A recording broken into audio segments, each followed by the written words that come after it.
Hello everyone, welcome to my channel. I am sharing the teaching of Pastor Hinn, how to win souls. This is part 3. And I know most, especially if you are in the ministry, you know how to win souls. But I only share to those who don't know yet, who desire that their family will be saved and they want to preach the gospel of Jesus for salvation to their family. So this teaching is also for them. And let's agree also to prayer that God will use us to win souls for others, to pray. Because sometimes God is putting us a burden in our heart to pray other people, meaning they are in the book of life. Be blessed by His teaching, and God bless everyone. Hello to God's most wonderful people. Say hello, Chad. It's been a little while we've done this, sir. I know, but we are doing it again, and I love it. Yeah, I'm on the way to go teach at Jesus School, and I'm glad we are together again. And thank you for being my wonderful partner and friend, and I really mean that. You're actually my family. Dear Jesus, I thank you for what you're going to show us today. I give you praise. And God's people said amen. And by the way, you can ask me some questions, but you can have to keep your eye on the road. Yes, sir. The whole time. Yes, sir. All right. All right. You know, I've been talking about leading loved ones to the Lord. How do we win them? And friends. And I know you already heard and saw Monday and Tuesday. Today, though, I want to deal with how to deal with those difficult moments, like people asking questions, you know, when you witness to them. But first, let me say this. I don't believe any person is in position to be used of God until the world is out of them. Because I don't think God can use people if the world is in us. You know, in Luke 22, in fact, let's just read it, and verse 32, the Lord said something very powerful about this. So let's go to Luke chapter 22 and verse 32, and the sun is shining quite bright on my iPad, so there we go. Okay. So the Lord is speaking to Peter. He says, I have prayed for thee, that thy faith fail not. And when you're converted, strengthen your brothers. So here's Peter, you know, who had some problems. Think about when he denied the Lord and all that, you know. So the world had to come out before he could be a witness. And so the Lord said, Satan desires to sift you like wheat, but I prayed for you. And then he said, now you can strengthen your brothers and sisters. You can strengthen the church. You can win the lost, is really what he was saying. So yesterday I said, when the door opens, and remember, he that wins souls is wise. We need wisdom. Meaning, wait for the door to open up. And when that opportunity opens up, like Paul, for example, I told you in Acts 16, the door opened when that man said, what must I do to be saved? But he had been praising the Lord, that the man heard him and knew he was a Christian, and so on. So, and then on the ship, the same thing. He did not preach to anyone on that ship, but when they landed in Malta and the miracles began, the door was wide open. And we have to be very careful that we let the Holy Spirit, you know, show us that moment. When it's the right moment to begin talking to someone.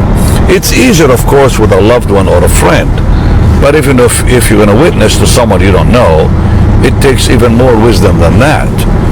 But the first question that I think works every time is, do you know Jesus loves you? Because everyone needs to know someone loves them. The number one need on earth today is love. And think about this. If you look at the 6 basic needs in humanity, what are they? Number 1, love.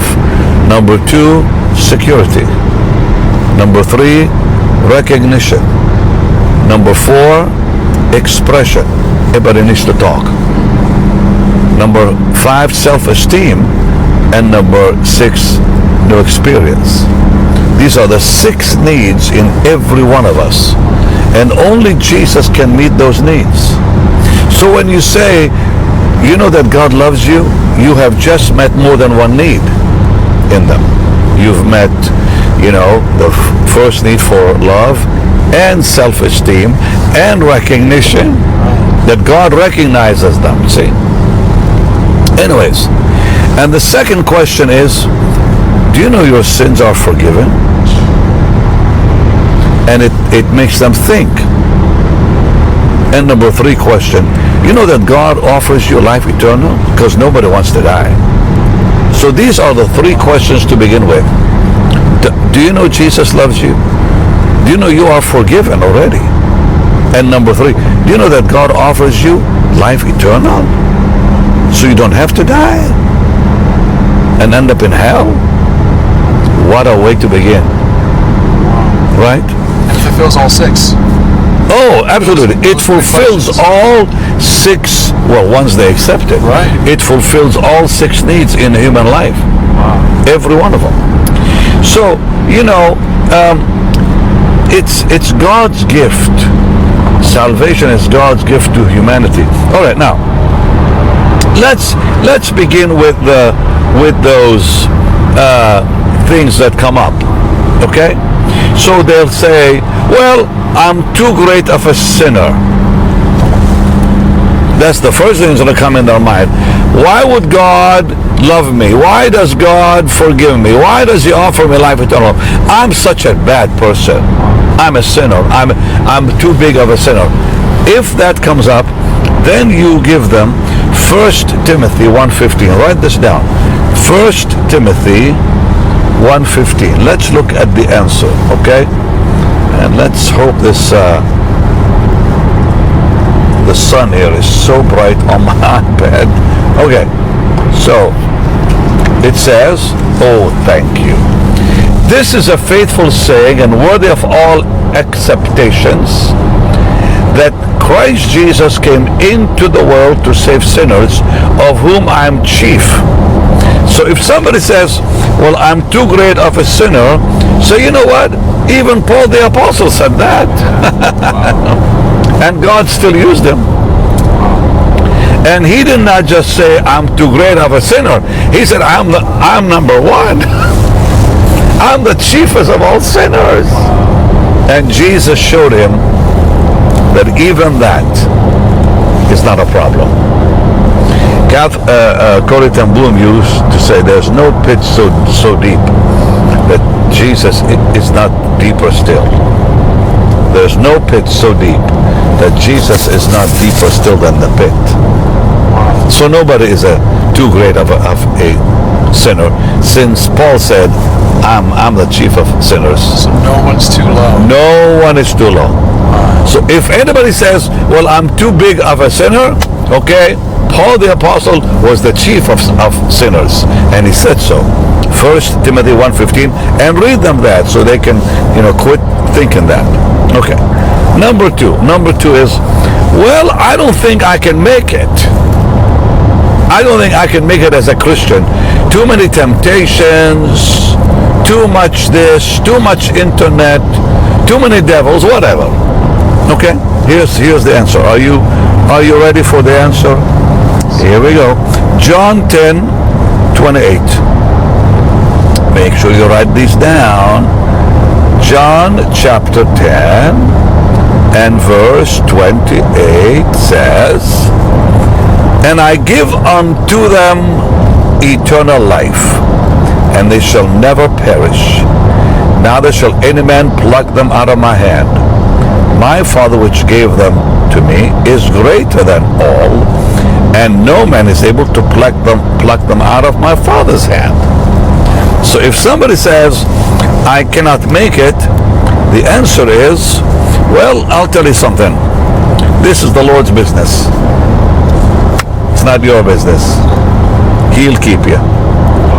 If you cannot hold on, if you think it's too tough, it's not tough for God. Jesus said, no one can take you away from me, and no one can take you away from my Father. Wow. Sir, can you touch on that a little more, sir?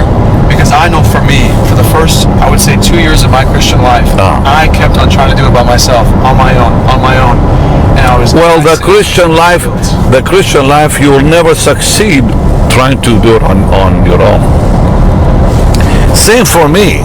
Because when someone is saved, they don't know the Bible yet. They don't know God's love and heart. That He doesn't want us to work on it. He just wants us to trust Him that He'll do it. See, He said, I'm the vine, you're the branches. Well, what does a branch do?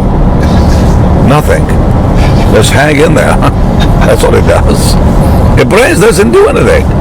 Everything comes from the vine. Everything, the life, the fruit, all that comes from the vine. The branch does nothing except it's always connected to the vine. So our surrender to the Lord, and that's the simplest thing. Think about this. Other religions, they have to do this and do this and do this and do this and do that. We do nothing because Jesus did it.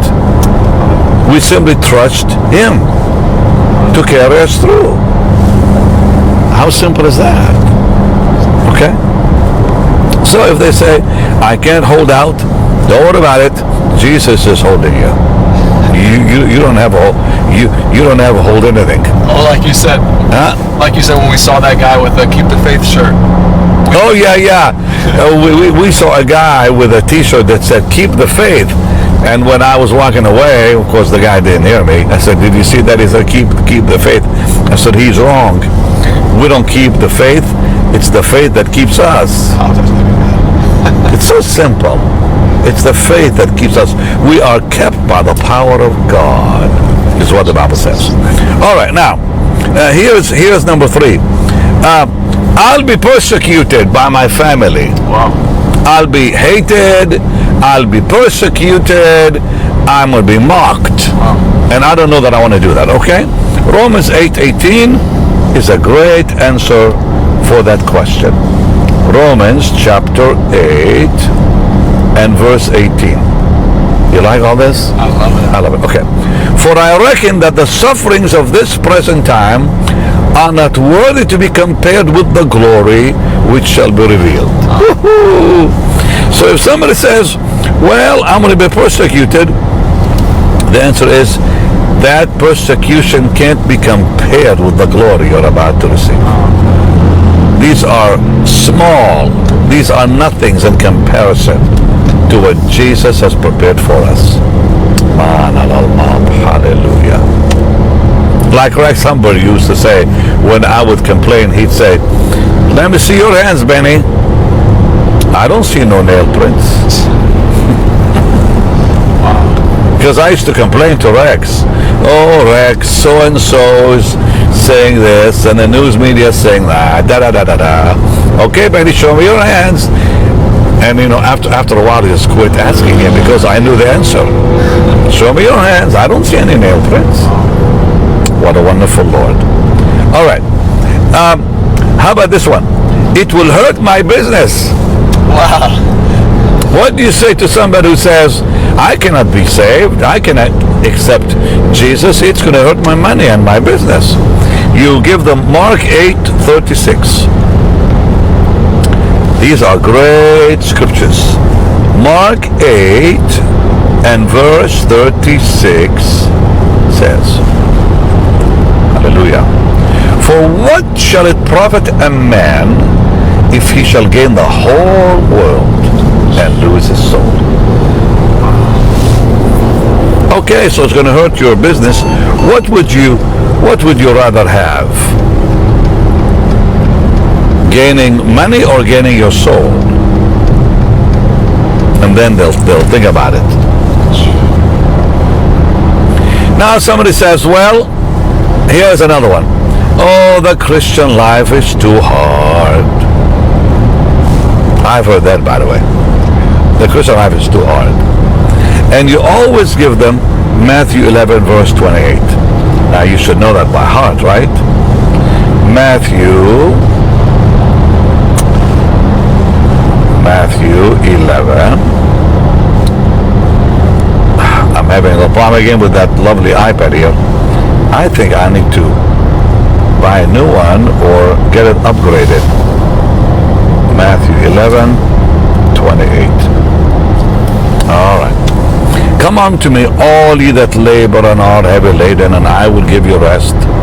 Take my yoke upon you and learn of me, for I am meek and lowly in heart, and ye shall find rest unto your souls. My yoke is easy, my burden is light. Thank you, Jesus. I love it. So if they say the Christian life is too hard, my answer is no, it's not too hard for you. Jesus said, let him live his life through you, so you don't have to really do it.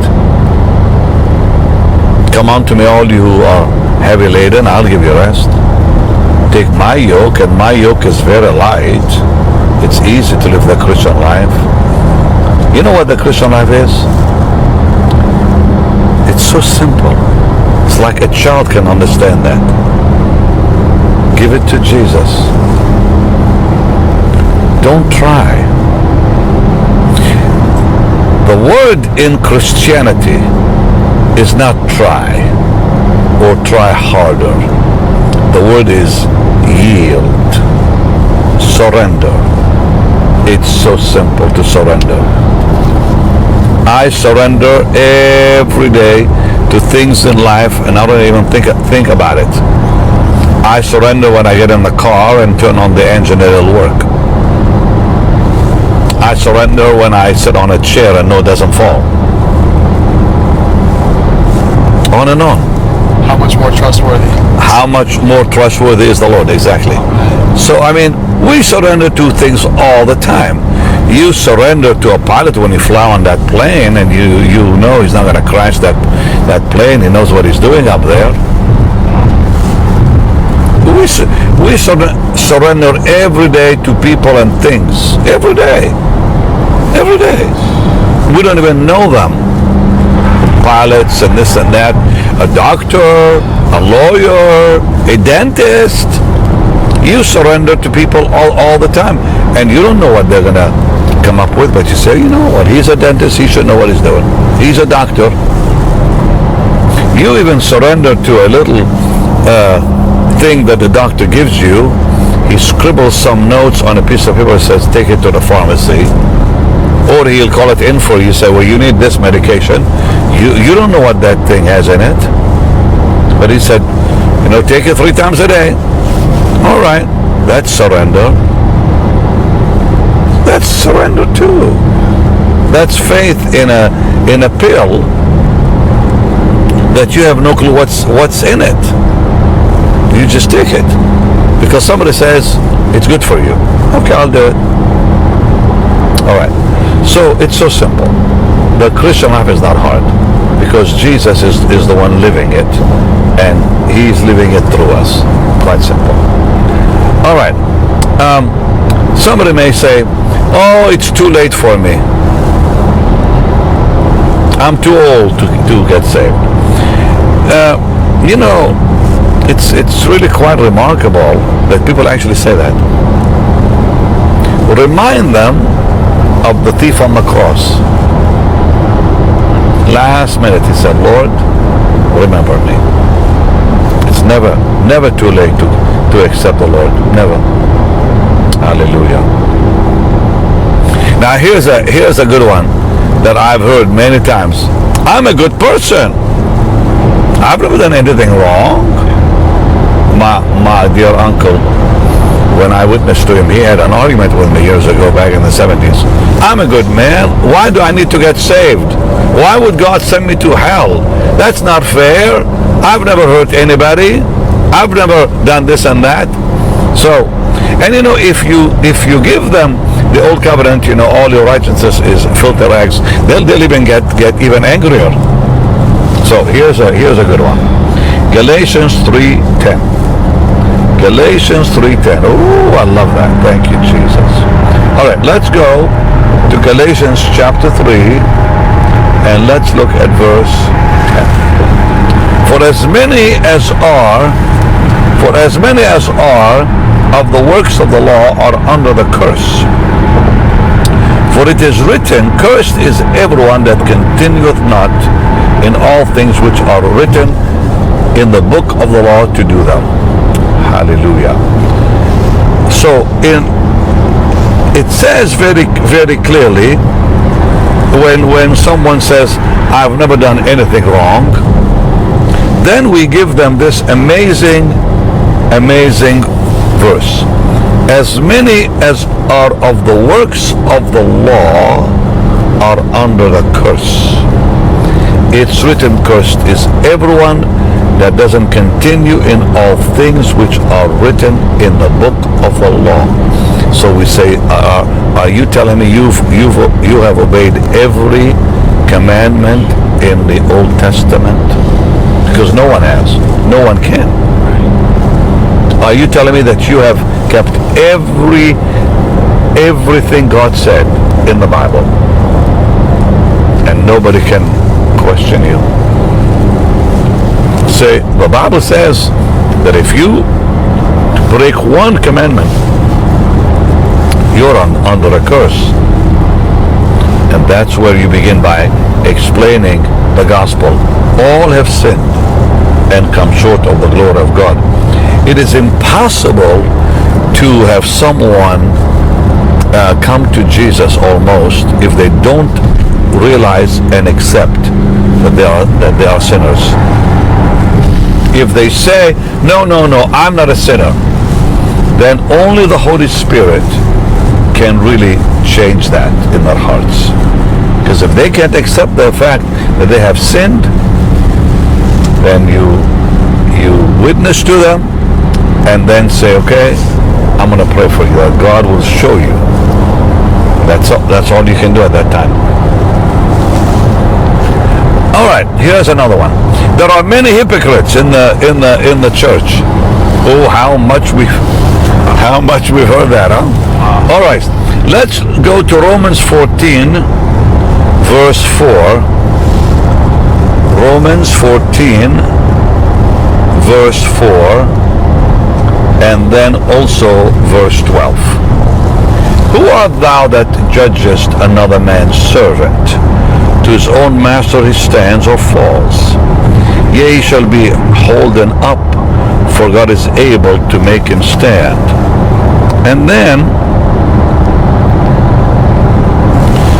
verse 12, so then every one of us shall give account of himself to God. So if they say, well, there's hypocrites in the church, give them those amazing verses that you and I cannot judge anyone because he stands or falls on his own. And then also remind them that everyone will give an account. If he's a hypocrite, then God will judge him on that day. Quite simple. And then if they say, well, I'll think about it, I'll think about that later, give them Isaiah 55 verse 6. It says, call upon him while he is near. You see, the day will come when no one can be saved, because you call upon the Lord while he is near, while he still hears and answers prayer, and you give them Isaiah 55 verse 6. In fact, I want to read it to you because it's so powerful. And that was one verse, by the way, that I used every time in a crusade when I give the gospel. Seek ye the Lord while he may be found, call upon him while he is near. I always began with Ecclesiastes chapter 7, what it says that there's not one just man upon the earth. Then I would take him to Romans. All have sinned, chapter 3. Then I would take him to all have sinned, and then the wages of sin is death. And I would simply paint that picture for them.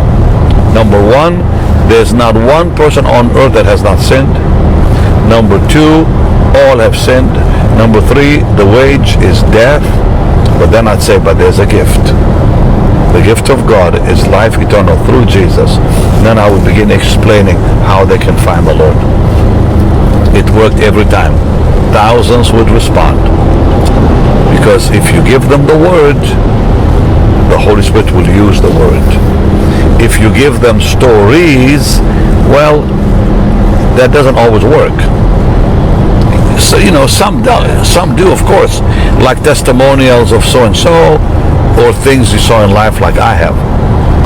But I can tell you this, the Word of God is the weapon against the devil when it comes to breaking that resistance with them.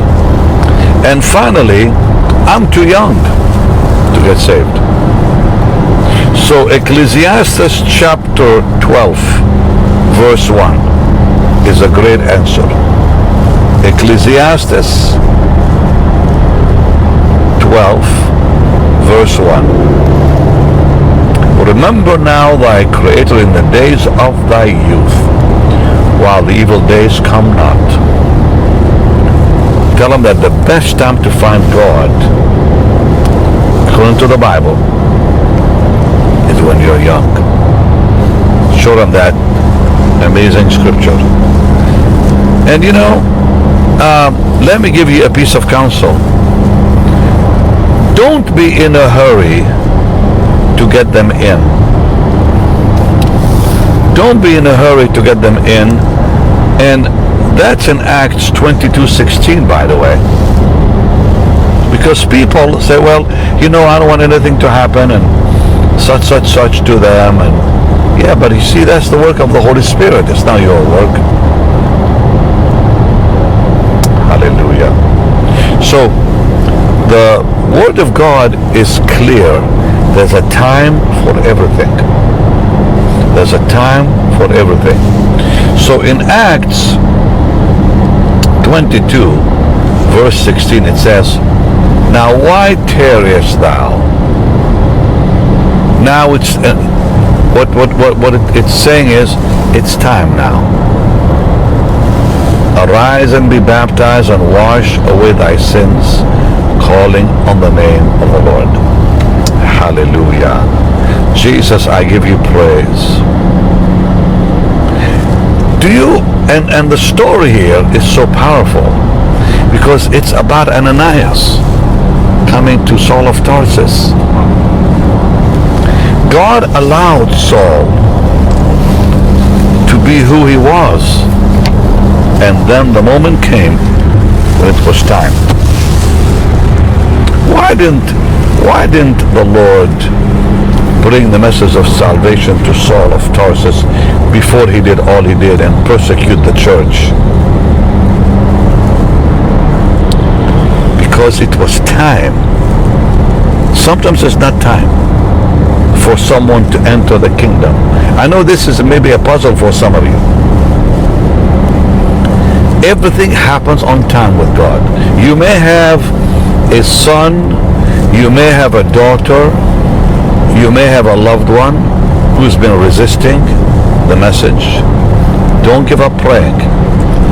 And when they get saved, the impact that they'll have, that God will have on their life, will stabilize them forever. Wow. Because sometimes when someone is pushed into the kingdom, we actually can lose them later. Because God didn't get the moment he wanted with them. I'll tell you, I used to watch people when I was young in the 70s, and they came into the kingdom, some of them, because they were forced by their parents who were religious, and they fell away and it was hard to see him back. Have you seen that? Yes, sir. Yeah. Because see, the parents did not trust God. They were too fearful. They were too nervous. They didn't want something to go wrong with their son and daughter and end up in hell. So they forced them to pray the prayer, but it wasn't real. It wasn't the heart. That's very important. So God waited before the message came to Saul of Tarsus. And look at the impact he had. And what did God wait for? What happened that softened the heart of Saul? It was the testimony of Stephen. Because he was there and heard it. Yeah. And he saw how Stephen responded to being killed and stoned when he said, Lord, don't lay this to their charge. The Holy Spirit used all that in his life, and it lifted him to a great plateau when he got saved. He didn't stumble into the kingdom. It happened with power. Lord, in Jesus' name, use them to bring many to the cross. I pray, Lord, you'll anoint them. I pray you'll exalt your name through them. And Lord, I pray that many, many will come to know you through their life, and their loved ones will be saved on time, in Jesus' name. Amen, amen. See, they're in the book of life. That's why you're praying for them. God will not put a burden on you to pray for someone unless they're already in the Lamb's book of life. So be encouraged. All right, much love.